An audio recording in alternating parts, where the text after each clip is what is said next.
Long drive 5 सितारा hotel में dinner महंगे उपहार पाकर मिस रुसाली मुझ पर फ़िदा हो गई थी।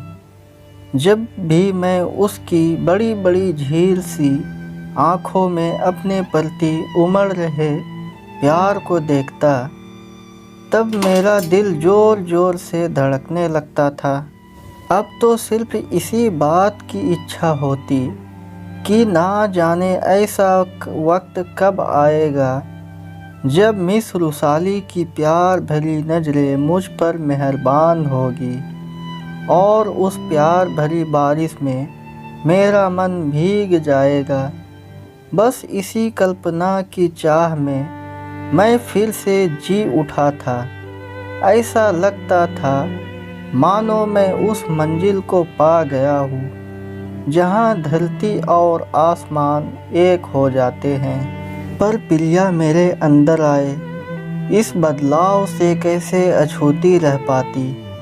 अब उसकी सवालिया नज़रें मुझ पर उठने लगी थी, पर मैं चुप था, क्योंकि मुझे एक सही मौके की तलाश जो थी। रात को सोते वक्त जब कभी प्रिया मेरे नज़दीक आने की कोशिश करती, तब मैं जानबूझकर उसकी अनदेखी कर देता था। तब मैं तो मुंह फेर कर सो जाता और वह आंसू बहाती रहती। मुझे उसका रोना अखरता था, पर मैं क्या करता। मैं अपने दिल के हाथों मजबूत जो था। बीतते समय के साथ मेरी मिस रुसाली को पाने की चाह बढ़ने लगी थी, क्योंकि मिस रुसाली की बड़ी बड़ी आँखों में मेरे प्रति प्यार का सागर तेज़ी से हिलोजे जाने लगा था।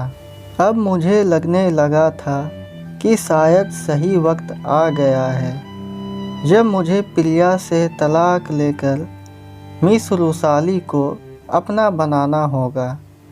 तभी मेरी इस उमस भरी ज़िंदगी में खुशियों के फूल खिल पाएंगे। अभी मैं सही मौके की तलाश में था कि अचानक मेरी किस्मत मुझ पर कुछ ज़्यादा ही मेहरबान हो गई। प्रिया के मामा जी अचानक बीमार होने के चलते वह पूरे 3 दिन के लिए आगरा क्या गई। मुझे तो मानो दबा हुआ चिराग मिल गया।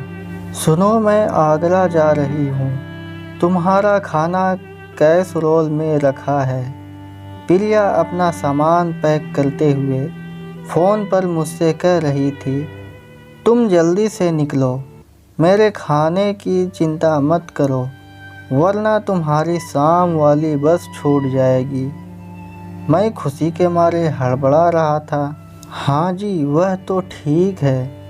मैंने श्यामा को बोल दिया है कि वह सुबह शाम आपका मनपसंद खाना बना दिया करेगी। प्रिया अभी भी मेरे लिए परेशान थी। प्रिया, मैं तो चाह रहा था कि मैं दफ्तर से जल्दी निकलकर तुम्हें बस स्टैंड पर छोड़ आऊं, पर क्या करूं, इतना ज़्यादा काम जो है। मैंने अपनी चालाकी दिखाते हुए कहा।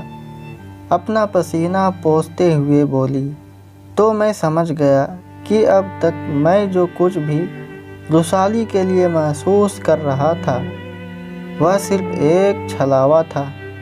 मेरा उखड़ा मूड देखकर तुरंत रुसाली ने अपना अगला पासा फेंका। वह तुरंत मेरे पास आई और बेशर्मी से अपना गाउन उतारने लगी। क्या कर रही हो? यह मैं गुस्से से तमतमा उठा। अरे शर्मा क्यों रहे हो? जो करने आए थे वह करे बिना ही वापस चले जाओगे क्या? इतना कहकर वह मुझसे लिपटने लगी। उसे इस तरह करते देख मैं हड़बड़ा गया। इससे पहले कि मैं खुद को संभाल पाता, उसने मुझे यहाँ वहाँ चूमना शुरू कर दिया। तभी अचानक मेरे गले में पड़ा लॉकेट उसके हाथ में आ गया, जिसमें मेरी बीवी प्रिया और अंशुल का फ़ोटो था। ओह, तो यह मैं तुम्हारी देहाती पत्नी? अरे इसे तलाक दे दो और मेरे नाम अपना फ्लैट कर दो, फिर देखो कि मैं कैसे तुम्हें जन्नत का मज़ा दिलाती हूँ। इतना कहकर वह मुझसे लिपटने की कोशिश करने लगी। प्यार बिना शर्त के होता है रूसाली, मैं उस समय सिर्फ इतना ही कह पाया। आजकल कुछ भी मुफ्त नहीं मिलता मिस्टर, हर चीज़ की कीमत होती है और हर किसी को वो कीमत चुकानी ही पड़ती है। इतना कहकर रूसाली ज़ोर से हंस पड़ी। रूसाली के प्यार का यह घिनौना रूप देख मैं टूट सा गया और उसे धक्का देकर बाहर आ गया। हारी हुई नागिन की तरह रूसाली ज़ोर से चीखते हुए बोली, विशाल, मेरा डसा तो पानी भी नहीं मांगता, फिर तुम क्या चीज़ हो?